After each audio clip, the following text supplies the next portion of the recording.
Hi guys, welcome back to the channel. I hope आप सब लोग ठीक होंगे।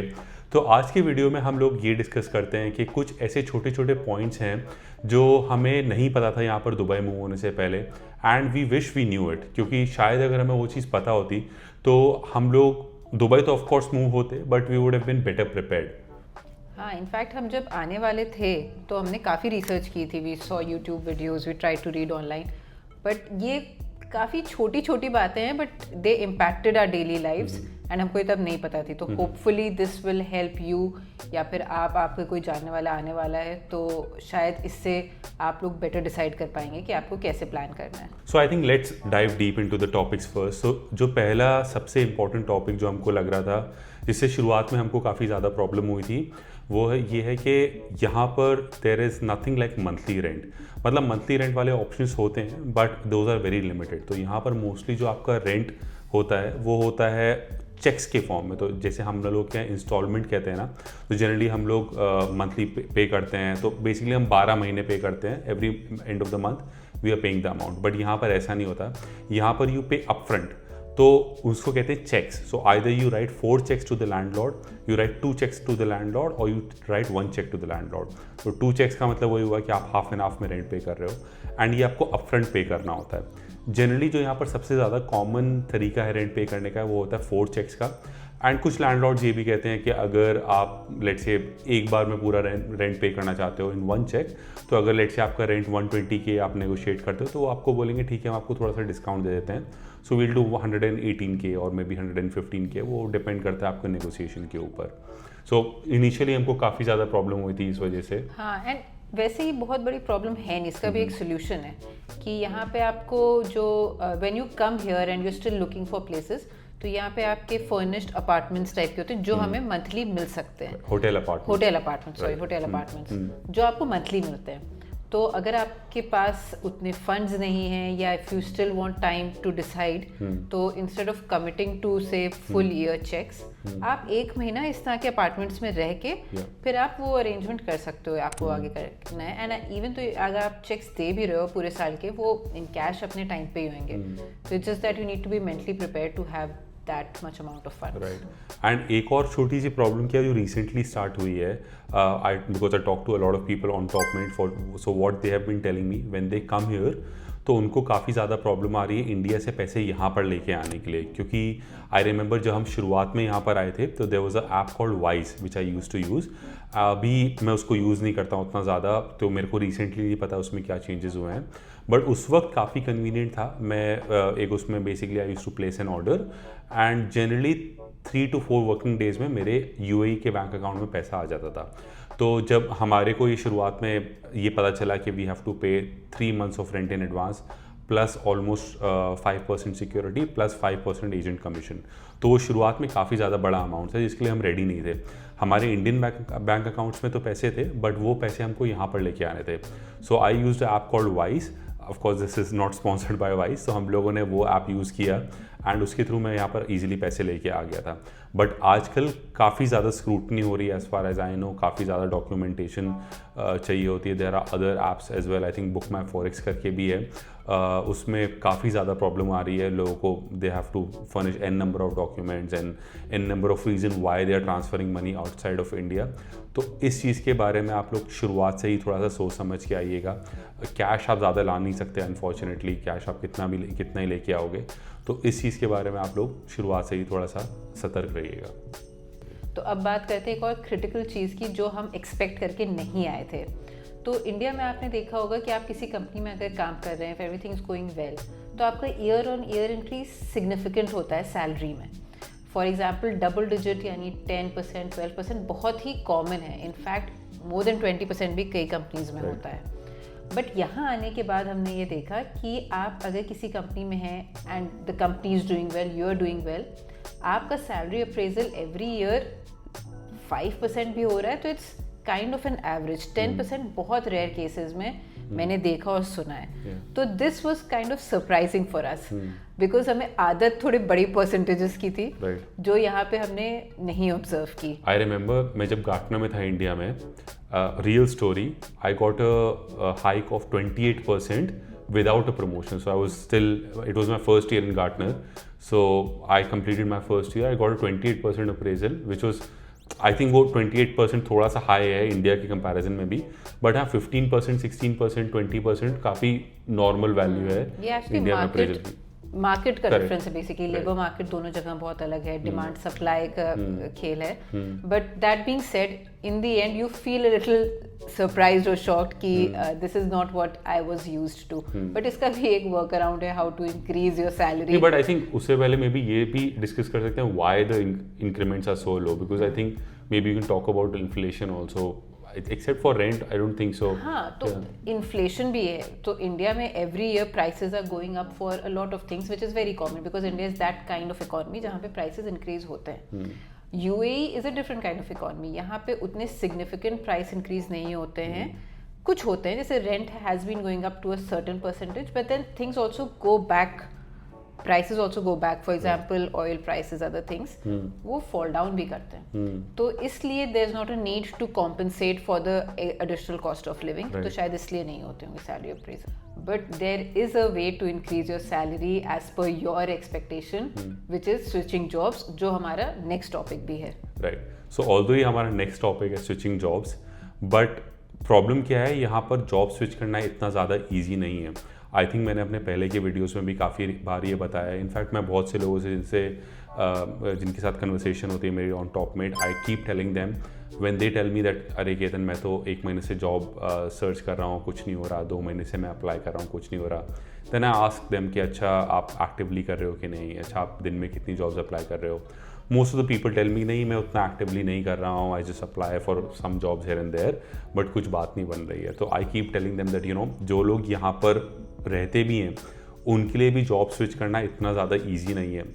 माई personal experience from my previous job to this job, it took me about 6 months to find a good one. बीच में 1-2 offers आए थे, but I was not really satisfied with those offers. तो it really takes a long time to find a good job here as your next switch. उसके काफ़ी सारे reasons हैं. सबसे बड़ा रीज़न तो ये है कि जैसे अगर आप इंडिया के कंपैरिजन में देखोगे तो इंडिया में अगर एक रिक्रूटर किसी एक टैलेंट को ढूंढ रहा है तो उसके लिए जो मार्केट है वो काफ़ी लिमिटेड है. वो सिर्फ इंडिया में ही ढूंढ रहा है. In fact most of the cases में वी ऑल्सो नो कि ऐसे अगर कोई बंदा बैंगलोर में काम कर रहा है, वो बैंगलोर से बाहर नहीं जाना चाहता है, तो इंटर सिटी ट्रांसफ़र्स भी बहुत कम होते हैं. बट यहाँ पर ऐसा नहीं है. यहाँ पर तो ऐसा है कि अगर let's say they find a talent sitting in France, वो उसको भी यहाँ पर ले आएंगे. They find a talent sitting in Argentina, वो उसको भी यहाँ पर ले आएंगे. तो यहाँ पर the world is their market. तो इस रीज़न से क्या है ना कि ज़रूरी नहीं है कि उनको किसी ऐसे बंदे को हायर करना है जो यूएई में बैठा है. अगर उनको ऐसा लगता है कि अगर कोई बंदा यूएई में है, if he is let's say 90% there on the scale, but अगर कोई बंदा लेट्स से अर्जेंटीना में जो 100% उसको वो उसके पास वो स्किल्स हैं जो रिक्रूटर चाह रहा है, तो वो अर्जेंटीना वाले बंदे को लेंगे. There is no problem in that. तो यहाँ पर जॉब स्विच करना काफ़ी ज़्यादा डिफिकल्ट है. What do you think? हाँ, मतलब ये तो हमने ऑब्जर्व कर लिया यहाँ आने के बाद, but when we were in India तब हमें लग रहा था कि ठीक है, one of us finds a job, we can move to UAE, and वहाँ जब हम होंगे तो दूसरे बंदे की इजीली लग जाएगी just because of the fact that we are in UAE. Right. But ऐसा बिल्कुल नहीं था. You got your job early on, but उसके और भी बहुत सारे रीजंस थे. But being in UAE does not make it easier for you to get a job or switch jobs. ये हमें यहाँ आके पता चला. इसीलिए I think in your videos you repeatedly tell people कि don't come to UAE just with the expectation कि यहाँ होगे तो job easily लग जाएगी. I remember when Zehra, because Zehra started working here first and we were at the hotel for the first 1 month. तो Zehra used to go to the office. मैं hotel में बैठ के LinkedIn पे ही jobs apply करता था. तो sometimes I used to think यार मैं यहाँ पर आ गया हूँ, उसका फ़ायदा क्या हुआ मेरे को. तो मेरा कोई एज सच उस वजह से कोई फ़ायदा नहीं हुआ था कि मैं दुबई में हूँ तो मेरी जॉब जल्दी लग रही है. मेरा मेन रीज़न जॉब जल्दी लगने का यहाँ पर ये था because I had few connections which I had matured while I was in India. तो ये रीज़न था मेरा मेनली जॉब लगने का. This is the reason why I always stress के making connections is the biggest asset that you can bring while you are moving here to Dubai. So next topic के बारे में बात करते हैं. When we are coming here from India तो हमें लग रहा था कि यार चलो बहुत अच्छी चीज़ है, दुबई में तो टैक्स भी नहीं है, इट्स अ टैक्स हेवन. तो हमारे कुछ पैसे लगेंगे नहीं टैक्स में, जो हम एटलीस्ट 30-40% इनकम टैक्स मोस्टली जो डायरेक्ट टैक्स होता है, हमें लग रहा था कि वो तो नहीं लगेगा। प्लस एक्चुअली इंडिया में जीएसटी वगैरह भी है, जो it varies from goods and services that you avail, but वो टैक्स भी ज़्यादा है। यहाँ पर सिर्फ 5% टैक्स है ऑल थ्रू आउट, मतलब there is a fix tax of 5%। तो हमें ऐसा लग रहा था कि चलो यार अब टैक्स में तो हमें ज़्यादा पैसे देने नहीं पड़ेंगे, बट वी वर शॉक्ड। तो व्हाट डू यू थिंक? हाँ, तो एक्चुअली क्या है कि वी थॉट कि टैक्स नहीं है तो बस हमारे जो मंथली एक्सपेंसेस होंगे ना, everything else will save. But यहाँ पे आप दूसरी तरह से उतने ही पैसे खर्च कर देते हो। For example there some government fees या और भी आपकी जो बेसिक सर्विसेज हैं या कॉस्ट हैं वो सिग्निफिकेंटली एक्सपेंसिव हैं than in India. For example मुझे सबसे बड़ा शॉकिंग चीज़ लगी थी ड्राइविंग लाइसेंस की कॉस्ट। इंडिया में इट्स सो मच सिंपलर, आपको कहीं से भी सीखनी है आप सीख सकते हैं at a reasonable price. And I don't think government fees of getting a driving licence कुछ ज़्यादा, बहुत सब्सिडाइज हैं चीज़ें। बट यहाँ पे अगर आपको ड्राइवर्स लाइसेंस लेना है, minimum I think minimum you will have to spend 4,000-5,000 dirhams total, जो काफ़ी बड़ा अमाउंट है यहाँ के लिए भी। इसी तरह से और भी कई सारे एग्जाम्पल्स हैं। कुछ भी आई थिंक जैसे फॉर एग्जांपल नॉर्मल सी चीज़ें हैं, जैसे चश्मा लेना है अगर आपको, तो इंडिया में आप जनरली स्पीकिंग अगर आप किसी भी नॉर्मल चश्मे की दुकान पे जाओगे तो 7-8 हज़ार रुपये में अच्छा चश्मा बन जाएगा।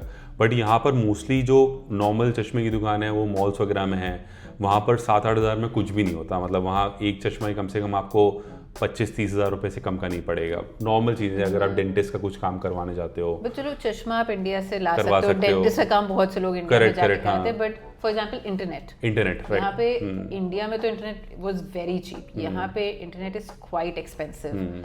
तो आई थिंक मंथली बहुत सारे लोग 300-400 दिरहम पे करते हैं, which is like 8,000-9,000 rupees per month.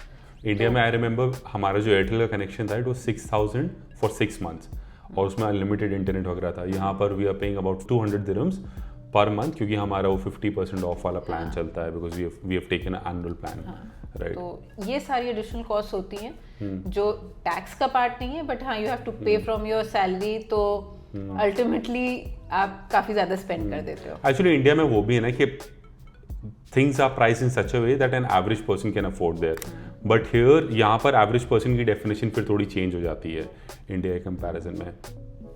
Okay, so moving on to our next point and our last point. तो ये हमारे लिए थोड़ा शॉकिंग था, I mean we sort of expected this, but हाँ ये एक लाइफस्टाइल चेंज था। तो इंडिया में जैसे हमारा कोई लॉन्ग वीकेंड होता था या कुछ भी छोटी मोटी छुट्टियाँ आती थी, तो कभी हम गुड़गांव में रहते थे तो हिमाचल की कोई ट्रिप बना ली, उत्तराखंड चले गए, या 5-6 दिन हुए तो कहीं भी गोवा चले जाओ आप, सो यू कैन गो। हमें Rajasthan was one of our favourite destinations, desert explore कर ली। तो we had a wide variety of landscape and natural beauty जो हम सीनिक चेंज एक्सपीरियंस कर लेते थे। जैसे अगर डेजर्ट देखना है तो राजस्थान चले गए, हिल्स देखने हैं तो उत्तराखंड या फिर हिमाचल चले गए, कोस्टल एरिया देखना है तो मे बी साउथ में कहीं चले गए, गोवा चले गए। बट यहाँ पे क्या होता है कि लॉन्ग वीकेंड आता है या कुछ होता है, तो अगर आप विद इन यूएई भी कहीं जाते हो, फॉर एग्जांपल रासल खैमा, फुजैरा, ये सब काफ़ी अच्छी एरियाज हैं, बट यहाँ पे ओवरऑल एक सी ही है कंट्री, मतलब there is desert and there is sea, so you will not be able to see a lot of variety in the natural landscape. हाँ, हो सकता है लोगों को ये बहुत छोटी सी बात लगे, बट जब आप यहाँ रहने लगते हो तो then you realize it, especially when you go back to other your home country or somewhere else, तब आपको फील होता है। एंड यहाँ पे सीजनल चेंज भी उतना नहीं है, it's either extreme summer or light pleasant winter, so there's no monsoon और लश ग्रीन फॉरेस्ट, तो on a day to day basis you sometimes miss it. अब आई थिंक बहुत से लोग इसमें कमेंट करें कि यूएई में भी माउंटेन्स हैं and I think natural lakes वगैरह भी हैं, बट आई एग्री वो है, बट वो थोड़ा सा लिमिटेड है ऑफ कोर्स, क्योंकि वो भी है ना कि the size of the country is also very small. I think it's fine, I mean everybody has their own definition of nature, this is also nature, but maybe there is nothing good और bad, there is nothing good और bad, but हाँ greenery उतनी ज्यादा नहीं है, let's just put it this way. So it's not, it wasn't a big thing, but हाँ ये हम इतना we weren't so prepared for it जब हम यहाँ आए। अच्छा, एक छोटी सी चीज़ और है कि जैसे जब हम इंडिया में लॉन्ग वीकेंड वगैरह पड़ता था तो हम लोग मोस्टली इंडिया में ही घूमने का प्लान करते थे, बट यहाँ पर जनरली हॉलीडे का मतलब होता है कि यू आर गोइंग ओवरसीज, क्योंकि अगेन इसका भी एक यही फैक्टर है, क्योंकि जब आप कहीं पर भी हॉलीडे पे जाते हो तो आप ये सोचते हो कि एक चेंज ऑफ सीनरी हो आपके लिए। तो अगर आप लेट्स से यूएई में कहीं ना कहीं घूमने का प्लान बनाओगे तो उतना ज़्यादा चेंज ऑफ सीनरी नहीं होता है। यहाँ पर जो आइडियल वेकेशन होती है with in the country, that is more less like a staycation somewhere. But अगर आप सोच रहे हो कि मेरे को थोड़ी सी चेंज ऑफ सीनरी चाहिए, तो लोग जनरली दूसरी कंट्री विजिट करते हैं जो आसपास की हैं, जैसे Georgia, Armenia, Oman is also very different. But India वाले इंडिया चले जाते हैं, जिनके बड़े प्लान्स हैं और दूर जाते हैं, यूरोप या यूएस। तो आई थिंक वही वो एक ट्रैवल की जो है फ्लेक्सिबिलिटी या how you experience the nature around you, वो है not a big thing but हाँ something to keep in mind. Yeah okay guys, thanks a lot. I think आज का वीडियो हम लोग थोड़ा सा चाहते थे कि इन्फॉर्मेशनल बने। We wanted you guys to know and equip you guys with all the information that you need in order to make the change. क्योंकि बहुत से लोगों के मन में सिर्फ ये नहीं होता है कि यार मेरे को विदेश जाना है, वहाँ पर सेटल होना है। बहुत से लोगों के मन में ये भी होता है कि when I move there, is it a life that I really want to live और not. So I think this was the main purpose for us to create this video. Yes, and these were some little experiences that we had. Maybe ये शायद आपके लिए उतने important नहीं होंगे, but hopefully it helps you make the right decision if you're still not sure कि आपको Dubai आना है, नहीं आना है या कहीं और जाना है. Yeah. Okay guys, thanks a lot for watching this video. I hope आपको आज का वीडियो अच्छा लगा होगा. Let me know in the comments below आपको क्या लगता है कि when you move to Dubai, what is something that you are going to miss from India. Please like, share and subscribe to the channel and let me know your feedback through the comments as well. Zahra has also started her initiative on Instagram. I'm going to link that Instagram QR code somewhere here. Follow her and follow me as well. Thank you for your time. Goodbye.